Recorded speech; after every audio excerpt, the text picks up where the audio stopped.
SCP-041 Object Class Safe Special Containment Procedures SCP-041 is to be hospitalized at Bioresearch Area 12, though not Keto Class.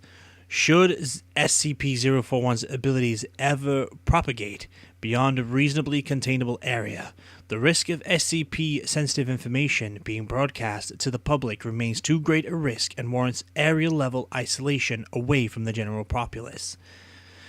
SCP personnel wanting to keep their thoughts private are advised to remain outside of a 15-meter radius from SCP-041, beyond the designated red circle on the floor.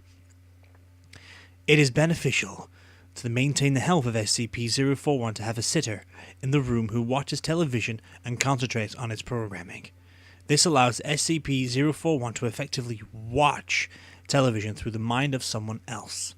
The optimal sitter is a Class D personnel with below-average intelligence, whose mind does not wander or have more than one train of thought at a time. Though not mind control, SCP-041 has used its abilities to coerce sitters into watching programming that they don't themselves enjoy. SCP-041's tastes vary between gore or slash films, having even expressed interest in snuff, and children's programming. Description: SCP-041 is a male human suffering from irreversible damage to his central nervous system, which is believed to have been caused by an infection of a rare strain of bacterial meningitis.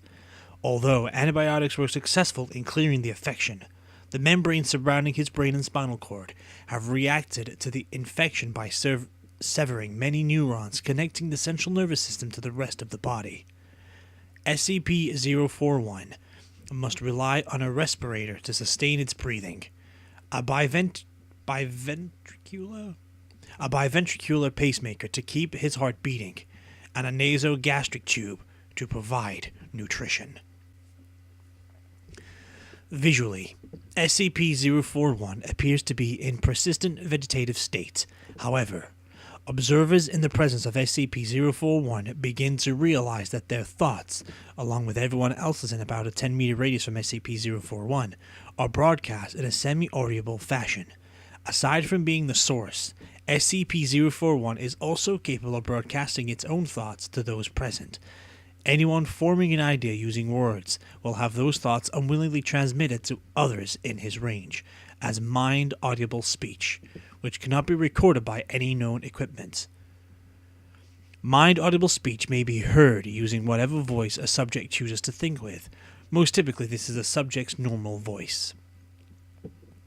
Visual thoughts and images are broadcasted as well, but are not received as readily. Images are most effectively transmitted when both the sender and receiver have their eyes closed.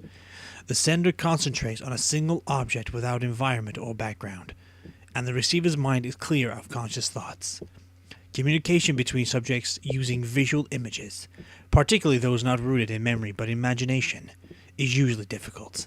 The sender typically has trouble conceiving a highly detailed mental object from a single point of view, while the receiver will often try to fill in gaps of missing information, ultimately resulting in the receiver seeing a different image from what was sent. The most difficult imagery to be successfully broadcast appears to be a person's face, particularly if the image is one of a person in motion. Although able to transmit his thoughts to others, SCP-041 is not very talkative. Attempts to persuade SCP-041 to divulge any information about his abilities have been so far fruitless. SCP-041 is typically silent and normally will not respond to any direct attempts at communication. However, SCP-041 appears to have a sense of humor, as he interjects occasional comments into conversations of others. Addendum 01. While researcher was taking voice notes using a digital audio recorder, a fellow researcher was changing the television in SCP-041's room. While the television was on a channel of static, disembodied voices could be heard filtered through the white noise. Attempts to record mind-audible speech with white noise generators and sound recording equipment has begun to yield modest results, though Most audio is garbled, and recorded sounds may or may not be voices and are widely left toward individual interpretations. Addendum 02. It has come to my attention that several personnel have used SCP-041 as an ad hoc. She likes me not detector. This is one of the most appalling things I've ever heard.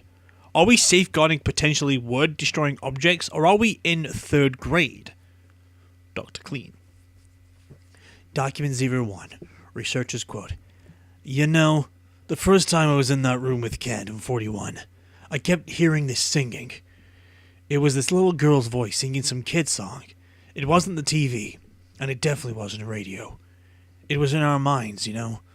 So I think, you know, if I was stuck in bed without anything else to do, I'd sing like a little girl too. And then the voice comes into my head. Hey, it's not me. I don't know that tune. And then old Ken looks at me, gone all white in the face, you know.